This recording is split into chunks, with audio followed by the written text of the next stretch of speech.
There we go. Hey. Hey. So I'm like dying of it. Can you hear me? Mhm. Wait, now you're back. Okay, it froze I for a can't little hear bit. you. Oh my god. You can't hear me? Not at all. Well, I guess not. Let me see. Why can't you hear me? Let me see if I...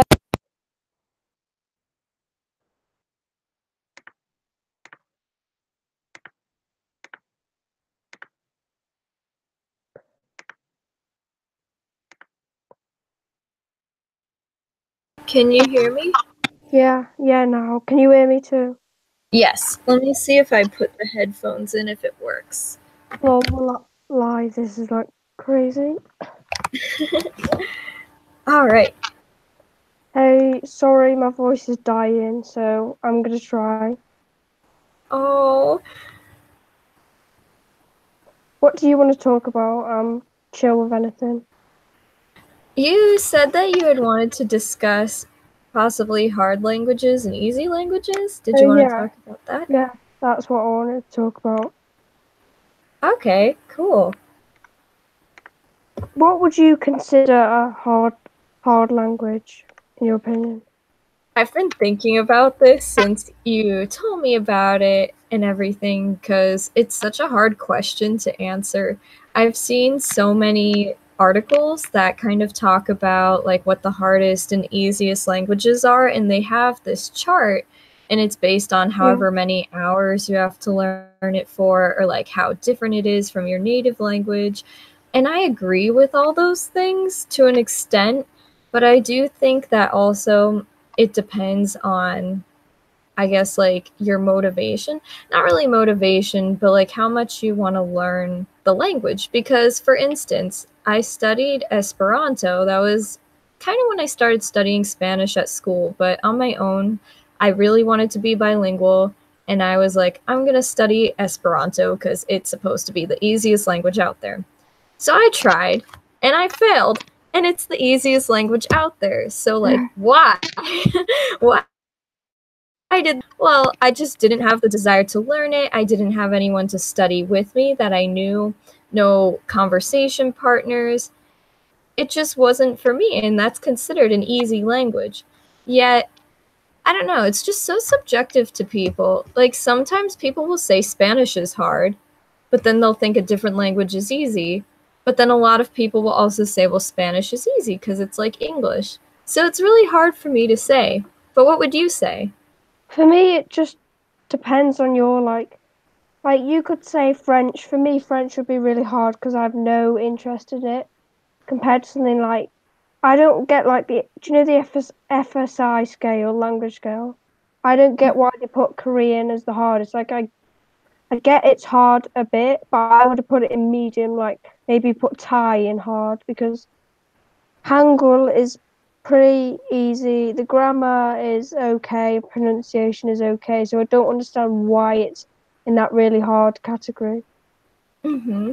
Yeah, I'd agree with that, especially because I guess like the grammar is very different and can be harder. I heard that, okay, I'm trying to remember exactly. I think it was that Japanese is very difficult at first and gets Yeah. easier, and then Korean is very easy at first and gets harder. I think there was a video on that. I think it might have been Lindy Botes, I think that is. She's doing like a comparison video, I think. Have you seen that? Yeah, yeah, and I love her stuff. Yeah. Yeah, and it's interesting because the two languages have some similarities. They are completely different languages, but yet I notice some of the grammar can be a little bit similar. So it's just interesting that people say that one gets harder and the other one gets easier with time. Yeah, I have a little history. I used to do Japanese, but I struggle. Like this was like over a year ago, but I struggle with hiragana and katakana, so I gave up, which I'm kind of embarrassed about. But for me, I used to do it because I liked anime, but I started to prefer Korean stuff, so I just gave up with it and no regrets, to be honest. Yeah, and you can't let yourself like kick yourself for that or Yeah. anything. So then what would you say is the hardest language you've studied so far out of the ones that you've had personal experience with? Probably I'm doing Spanish at school, Korean at home, German at home, and Norwegian is just like a little Duolingo challenge. For me, Norwegian is slightly harder than I expected it was because I have this friend who's obsessed with like Norwegian stuff and she says like so easy, but for me, the hardest thing about Norwegian is the rolling the R's and the many dialects. For me, I'd probably say Korean because I know Hangul is supposed to be so easy, but for me, like, some of the consonants, like the line ones, that I bet the vowels was, I don't know, like they confuse me a bit, and I kind of get a bit embarrassed about it because people say, "Oh, I've learned it in a couple of hours," but for me, I'm still probably on week 3 of Hangul, but I'm carrying on going. So yeah, Yeah, and I would say, based on my personal experience too, that Korean has definitely been a challenge because the other languages that I know that I've studied and things are the Romance languages, and they're all very similar to each other. But with Korean, it's just completely new. The grammar's different from English, the grammar's different from Spanish, French, and Portuguese. yeah, So it's been a challenge to try to kind of rewire how I think, how I formulate a sentence in my mind. yeah. So yeah, for me, I when I talk about hardest languages, I usually categorize them in like writing systems, grammar, pronunciation. For me, a quite hard writing system for me is Japanese. 3 Mm. writing systems for me, I think that's like a lot. Arabic just looks daunting because it's like joined up. Chinese, of course, because the endless amount of characters. And I think Thai. What's your opinion about Thai? Have you had any experiences with Thai? I have been so intimidated to learn Thai because not just the writing system, I think the writing system looks very pretty actually, but I feel like they have tones. By the way, if you hear that music, that's my It's, o- clock. it's okay. It's fine. It goes off every hour. But so Thai, I'm pretty sure I've heard that it has tones. Yeah, I And think. But sorry to interrupt you. Like, I think the tones are displayed on the characters. okay, Yeah. so maybe that would make it easier. I'm not so sure. Yeah. But because of that, I'm really intimidated of Thai. I'm not sure how easy the writing system is, but I know, like with Arabic, it seems very complicated from what my friends who have studied it describe. So, yeah, I don't know. Very intimidated by both Arabic and Thai. So, to be honest, I'm not really interested in Arabic, but I think Thai is an interesting language. So that would be probably a future language. So, do you have any questions like for like this? Oh, I've got one thing. Do you hate this whole kids learn better than adults thing? Oh, yeah. At first, I felt really bad because when I started learning another language formally in a classroom, I was already past, I believe, what the age is for that. And so I felt really upset because I thought I'm never going to learn it as fast as when I was a kid. And I know that stops a lot of people who are older from wanting to study because they feel like they can't learn as well and that it's harder. And I mean, when you're a kid, you're not really thinking about it as much, I guess, but it's just really demotivating to hear that. And I don't necessarily agree with it because I think that adults learn differently. And when you find out how you can best learn, then you might even have some advantages over kids. Yeah, because there's a lot of, these videos that are like there was this one from one, like infographics. I'm not sure the name of the channel, but they were doing like language like hardest, and they said, "Oh, Korean is blah de blah this number because it's closely related to Japanese." On to the next one. And I'm like, you didn't really explain it, and for me, there's a lot of misinformation from people who don't aren't really in the language community trying to speak, and they have generally bigger channels and appeal to a more wider audience compared to a lot of language channels. Is there a language channel that has over 1 million Mm. subscribers? Hmm. Yeah, I feel like there's a lot of misconceptions out there by people who aren't in the language community, like you were saying. And it's really sad because it's things like that that people have, I don't know how, but it seems like they come across that more than the language community. Like maybe they don't know where to look, but it's just such a shame because then they really feel down about whatever they're hearing. And then also the whole misconception of like Korean and Japanese are like practically the same thing. And like that's not true. So, yeah, there's a lot of misrepresentation out there, I think. Yeah, so for me, like, I think that, like, what's his name? Oh my, the man who talked about languages, I've just lost it off my head. He's the, he's got, I think he's got 500,000 subs. Oh my, I forgot his name. He did a video in Catalan language, I think it is. What's his name? Oh my god. But for me, like, people like say you shouldn't learn this language because it's maybe harder and you should learn something like French or Spanish, which for me that irritates me because first of all, the person who's saying that usually doesn't know, they're not familiar with the language community, and people should be able to learn a language that they would like. Hmm. Yeah, I feel like also you're gonna be more likely to learn. People that feel like they have to do something don't really enjoy it, and then they end up quitting their language classes after the 2 required years. At least that's how it is here in the United States. You have to take 2 years of a language before college level or university level. Well, here in the UK, you do like language. Usually, we did French in primary school, which I've completely forgotten. And when you get to high school, it depends on the high school, but we were just ex in assigned Spanish, and when you're in year 9, you get the option of taking it for GCSE, which I'm taking Spanish because I want to be a language teacher Mhm.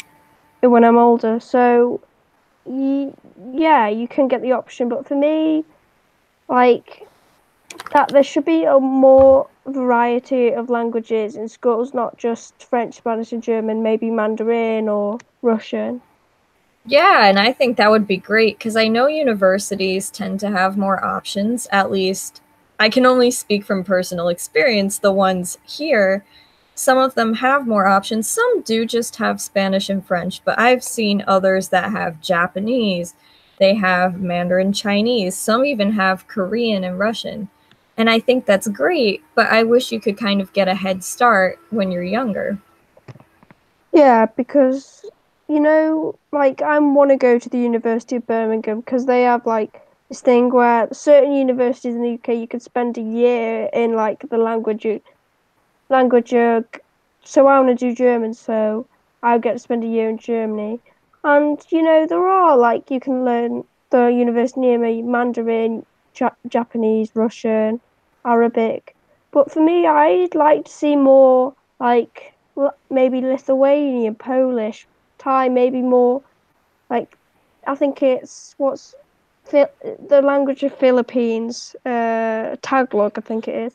Like more of those out there, not just Mandarin, Russian, and Japanese. Like so a more wide variety.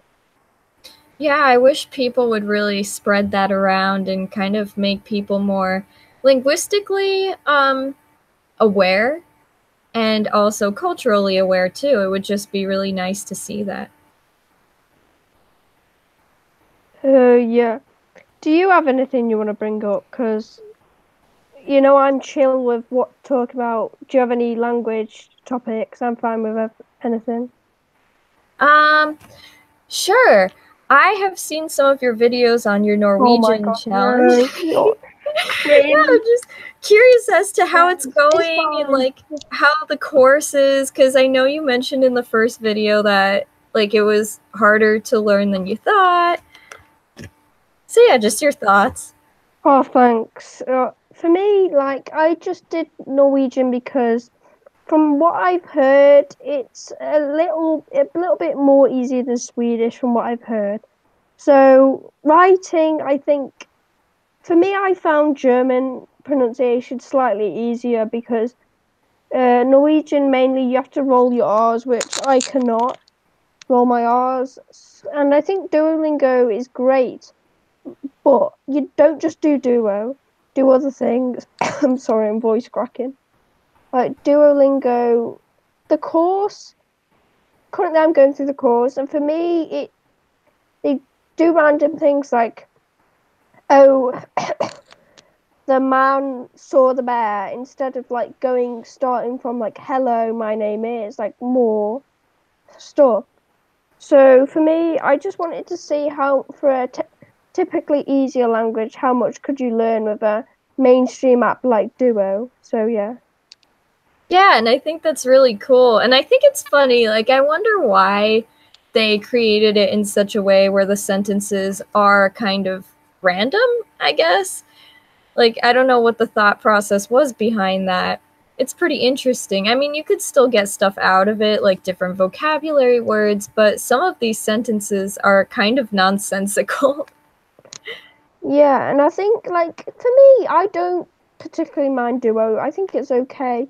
But we had this thing on I do extra core subjects like extra maths, English, science, and we have like one extra science every 2 weeks. So this teacher, have you heard? I think it's a thing in America. He used to teach in America like 20% time or genius hour. Have you heard of it? Like, I don't know. so we could do a project or something that we like. So I just was like doing like I was going to do a language based project, maybe just improve my German. And he said, you could tell in the whole class, oh, you could do like learn a new. How much could you learn in 6 months with Duolingo? And I think like one girl was like, oh, I'm going to learn Polish with Duolingo, which I noticed. I think you did a series on Polish Duolingo. Uh-huh. Yeah. Like I get that, but like what I said was like, Duolingo is great, but you don't just use Duo. Like Mm-hmm. it can be good, but it just for me it just covers reading and writing, just understanding, not really speaking, which is a big part. Yeah. And I know for me, the reason why I started it was just out of sheer curiosity to see how much I could learn with just Duolingo. Because a lot of people tell me, like people who I know in person would tell me even that they love Duolingo. They swear by it. They say it's a great app, and it is a great app. I think it's fantastic. Courses are free. That's great. But I think the problem is when you only use that and you're serious about language learning. It's one thing if you're just kind of having fun and learning phrases here and there for your trip. But if you're serious about learning a language, then I think it makes a good supplement for whatever your routine is, but it shouldn't be the only thing that you use. Yeah, like just yeah, like do you know the Duolingo app, the heart system? For me, that takes the. That's why I just use the desktop because for me, the heart system just like once you run out, you have to wait a certain time. Like I think the Polyglot Progress made a point of this. Like for me, it takes the fun what it was like just like a community of language learners into just like you have to like pay and it's. What's your opinion? I know I'm asking a lot of questions on Rosetta Okay. Stone. Rosetta Oh Stone. Yeah. man, Rosetta Stone. I have used it before. I used it for French because it was given to me as a gift, and I was really excited to try it out because just like with Duolingo, a lot of people would swear by it and say it's great. You have to use this. You could learn a language on this. And I think that's a little bit misleading because you could learn parts of a language on it, but you're not going to become fluent from using just Rosetta Stone, whereas the advertising kind of gives you the idea that that is the goal. And it's been very interesting because they do incorporate a little bit of reading, writing, speaking, and listening, but it's all short phrases, and then it's the same things over and over again. So I feel like it's not really good unless you're good at kind of making connections yourself. It's never going to teach you just straight out grammar. It's basically like a phrase book that you can hear and repeat things back because it's the same phrases all the time. Yeah, and the for me it was aimed like promising fluency at more people who are just like not really in the language community. Maybe they just want to learn a language because they're traveling, and they just see this and they're just sucked into it. The price is also like wow, like it here in the UK it's over £100 for like one. And I was just wondering, will you upload this live stream on your channel? Because that's fine if you want to. I don't think I can because it's on your channel, so I don't think I'll be able to. Well, that's fine, to be honest. Like I enjoy your live stream, Oh, so thank you. yeah. Do you know, a bit off topic, do you know any advice on contacting Polyglot Progress to maybe do podcasts? Do they So, respond to DMs? yes, yeah. So the primary way we've kind of talked to each other was through comments on YouTube videos at first, and then it became DMs on Twitter actually. But of course, you could try tweeting at them, but Yeah. I would say like a DM would be a good way to Yeah. contact them. Sorry, that was a bit off, but No, that's okay. yeah. Do you, and we're just kind of just like talking random stuff. Do you prefer like dabbling in languages versus like just sticking maybe to one and two to C level range near fluency? Do you mean like learning multiple languages at once, or do you mean like what do you mean? Like I mean like maybe learning one or two, but what I mean is like do you prefer dabbling like maybe just doing like Polish this week, then Brazilian Portuguese, then like Russian, like going around and not really sticking to one? Yeah, okay. So, um, oh, geez, yeah, now I know. I know what you're talking about. So for me, I am kind of, it's like crazy. Okay, so I have a lot of food analogies all the time, but here we go. When I have a plate of food in front of me, I'm the type of person that likes to eat one course completely. Like the one, say I have like corn, mashed potatoes, and turkey. So I would eat one of those things first, then I'd eat the next, and then I'd eat the next. I am not the person who takes a little bit of corn with my mashed potatoes, cuts off a piece of turkey, and sticks it all in my mouth at once. So when it comes to languages, I prefer not to, actually. I prefer to just kind of stick to one. Now, with Korean and Polish, that's been a little bit different. I can't really explain my reasoning for kind of studying the two almost at the same time. But for me and my personality and my learning style, I feel like it's very difficult for me to kind of stick to two at the same time. It's easier for me to just stick with one and then get it up to kind of an intermediate level, like conversational, and then do the next language and try to maintain the others. Yeah, nice with the turkey mash sweet corn thing. Is that a popular food in America? Well, it is for Thanksgiving, but yeah. I was like, one of the recent videos I made was talking about like learning a language when there's not a lot of resources. Have you ever experienced this and would you give any tips? For me, I'm learning Korean and German. So there's a lot of resources out there, but what's your advice for somebody maybe out there who wanted to learn a language, maybe like Norwegian or Khmer? I think it's Cambodia, which doesn't have a lot of resources out there. Man, that is a tough question because, like you, all the languages I've studied have been ones that have a lot more resources, some more than others. But there are a lot of resources out there, but it's kind of hard to find them sometimes. And I think the best way to go about that, if possible, is try to see if there's a community of people that study that language online. So no matter how obscure it is, just type into Google, like, learning whatever language, Yeah. see if there's a community, maybe try Facebook and see if there's a group on there. Or like even look up if there's a YouTube channel on it, because I've seen stuff for Hawaiian, for instance, on YouTube, and I'm like, oh, that's Yeah. pretty cool. So I would say start there and see if maybe those people have some resources, and they probably would all share together. Are you familiar with Reddit Language Learning? Because that is a great forum, to be honest, talking about languages. Are you on there? Okay, so I've heard of it and I've heard great things about it, but I've tried so hard to stay away just because I have this issue of getting addicted to different kind of like social media type things easily. And I know that's not necessarily social media, but I know Reddit can be addicting, and I am like afraid to get addicted to it at this point. But I have wanted to try it because I'm sure there are great things on it. Yeah, to me, it's like there's Facebook groups. For me, it's the one place that is like lots of people are on it, and there's this meme going around Uzbek, like people come on the forum like pretty much hourly and ask, "Oh, what language should I learn?" And people just comment Uzbek for some reason. I wonder why. Yeah. Well, we have one viewer. Who is it? It just went from 0 to 1. Show yourself, one viewer. Hello, viewer.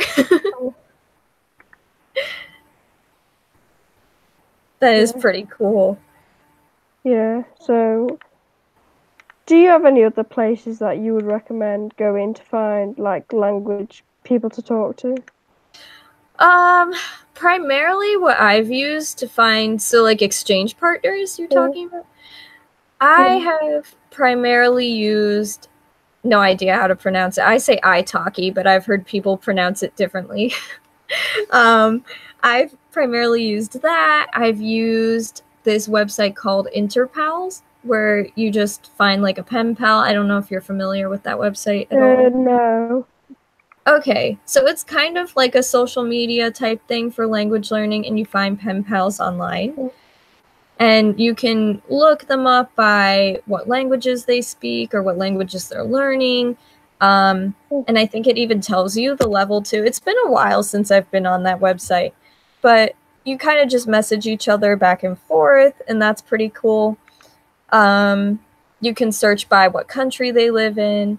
And then also Hello Talk. Are you familiar with that app? Yeah. For me, my problem with Hello Talk is that I just can't seem to like I like the fixing corrections, but for me, it's hard to just talk about languages. I just get sidetracked. So yeah, that's just my opinion on Hello Talk, to be honest. Yeah, Hello Talk has been interesting because it's instant messaging, which is great, unlike, waiting for someone to post a comment and then you respond to that. Like, that's how Interpals is more like. But with Hello Talk, I like that it's instant, but then the problem with that is that you never really know what you're gonna get, and some people have tried using that as almost like a dating app, which Yeah. is kind of weird and like uncomfortable at times. But that kind of thing, and then also it's sometimes hard depending on the language you're learning to find somebody to practice with, because I know for French I could not get any responses from people, but then yet languages like Portuguese I was able to find a lot of people that I could try practicing with.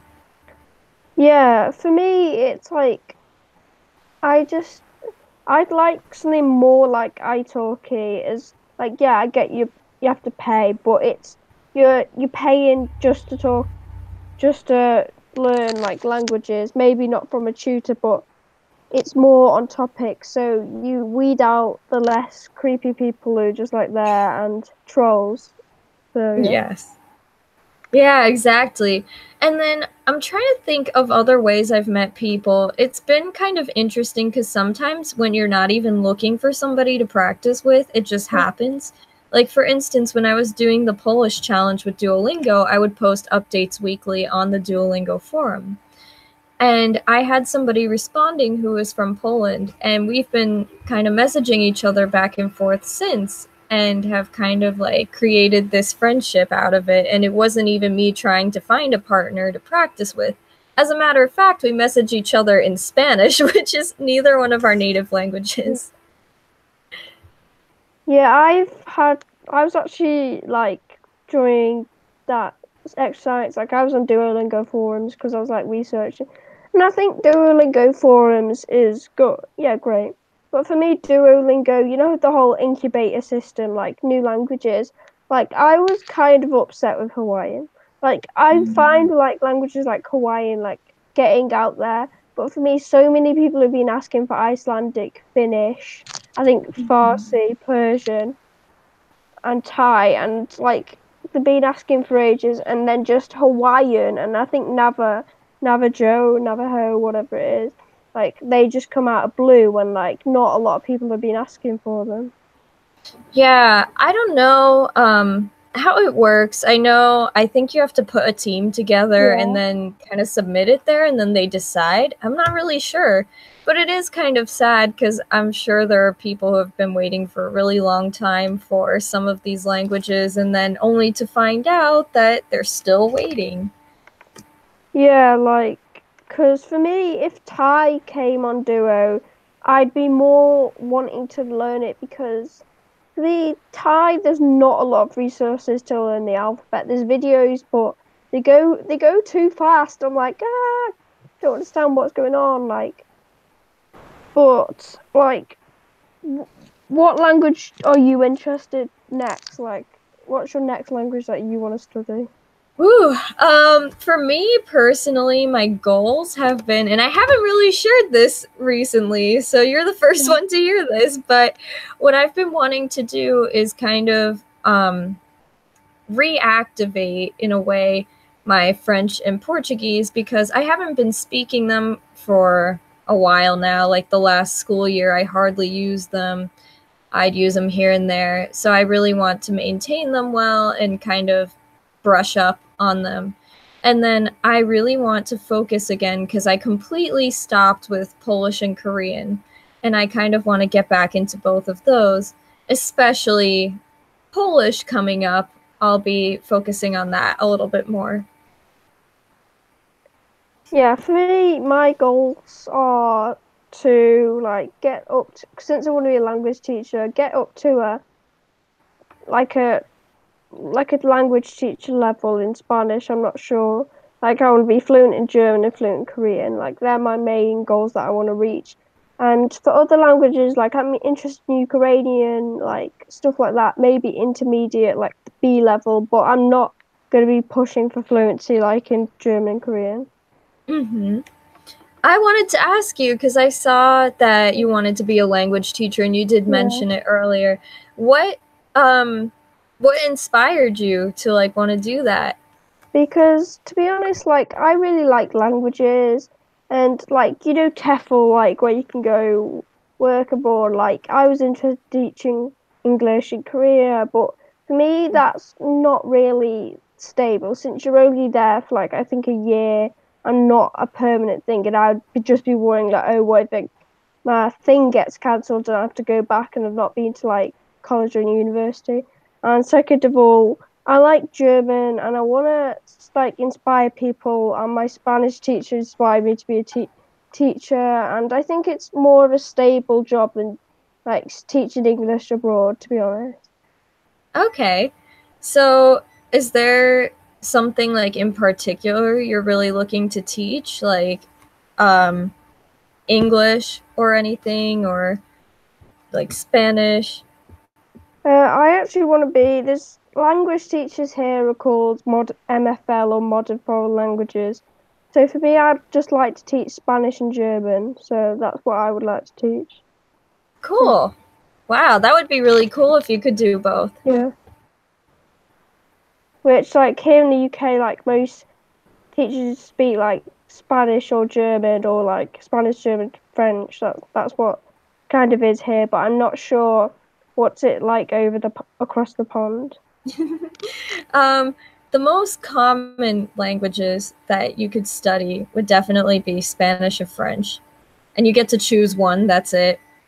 If you want to choose two, which I tried doing in high school, that would be your elective. So I did do that for a year. But it's primarily those. There are people that I know who have studied Latin in high school. Some schools are only now starting to offer Arabic and Chinese for high school. But it's, yeah, primarily Spanish, French. Some schools might do German, but it's not that common. Yeah, because those three are probably the main ones here in the UK. I think some teach Polish because there's a lot of Polish people like from that area, like Lithuanians, Czech. I don't want to insult anybody because I'm not sure, but a lot of people from there, and some schools teach Mandarin, Arabic, but it's mainly just French, Spanish, and German here. That's really cool.